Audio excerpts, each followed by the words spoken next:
Good morning everyone, I hope you're all well and enjoying the sunshine. I'm out on my balcony this morning because it's so beautiful. Here's a little view.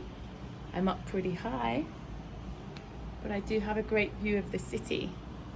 So I'm spending lots of time out here, and I've just ordered a really big paddling pool. So next time you see my balcony, I might be sitting in a paddling pool. Now I'm gonna read you a story. One of Ari and Eli's favourites. It's also becoming one of mine. It's got lots of fun rhyming words in it, and see if you can spot them. I might even pause at points for you to fill them in. It's called The Dinosaur That Pooped Christmas. It's not Christmas, but everybody loves a story that involves poop, right? Here it is.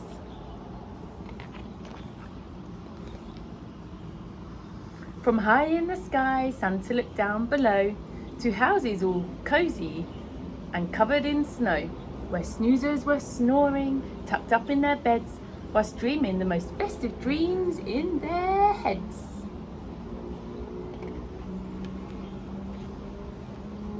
But one boy called Danny, a greedy young chap, the greediest chap on the planet, in fact, was lying awake on his mountain of toys, which stood even taller than most girls and boys.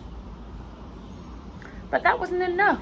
Danny still wanted more. He wanted much, much more than his toy box could store.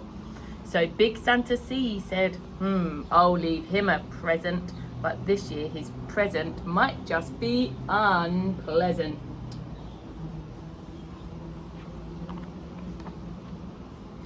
Danny heard such a clatter, his heart skipped a thump towards the clumping of hooves going clippity-clomp. He bounced out of bed and threw on some clothes. He crept down the stairs on his tippy toes. There he is. He's got a little torch with him.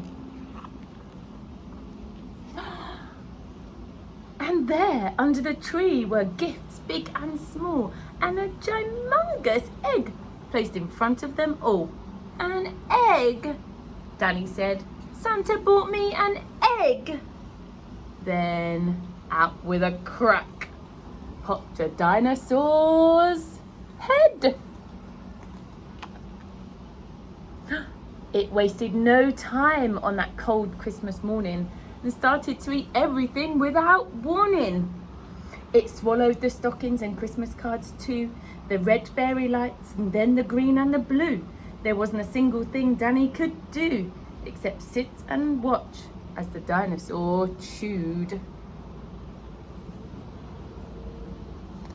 Look, Santa's bottom going up the chimney. It chewed and it munched and it crunched on Kris Kringle, the reindeer, the sleigh bells, and all things that go jingle. But it didn't stop there. There was more things to gobble, much more than small shiny bubbles. It ate up the cat and the dog and the fish, and from the dishwasher it downed every dish. The tables, the chairs, the walls and the doors. Now nothing was safe, not even the floors. This bit, it says, now, reader, beware. The next part is scary, and if you read on, you might need new underweary. Ah!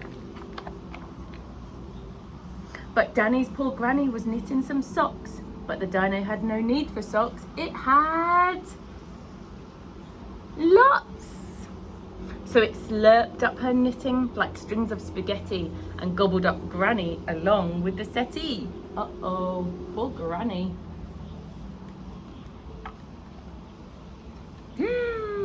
Then he ate Granny's mum, and she was gone in one bite. And although Danny's dad tried to put up a fight, the dino had grown to the size of King Kong. With a gulp and a burp, Danny's father was gone. Now nothing was left. All Danny could see was a fat dinosaur where his home used to be. Look how fat he is. Such a big tummy. And so, with the thought of no Christmas this year, his His tears turned to snowflakes and then disappeared. With a feeling of guilt in the dinosaur's gut, its brain brewed a plan involving its butt. It knew there was only one thing it could do. To put Christmas right, it needed to poo. Uh-oh. The dinosaur needs to do a big poo. It pooped out the turkey, the toys and the telly, and even the tinsel was now all brown and smelly. It pooped all the presents and pieces of puzzles. It pooped all the things that it had previously guzzled. And then Father Christmas yelled, "Out of my way!" as he flew out of the dinosaur's bum on his sleigh. The dinosaur finally gave a huge push and pooped Danny's parents out in one massive whoosh. Last but not least, and never forgotten, Granny plopped out of the dinosaur's bottom. Look at all the things coming out. Dad is on a ironing board, like a surfboard. Mum is on the fridge. There's presents and dishes. Ugh, yucky. "Merry Christmas," said Dan to his whole family as they washed off the presents and put up the tree. And the greedy young chap that you saw just before promised next Christmas he'd not ask for more.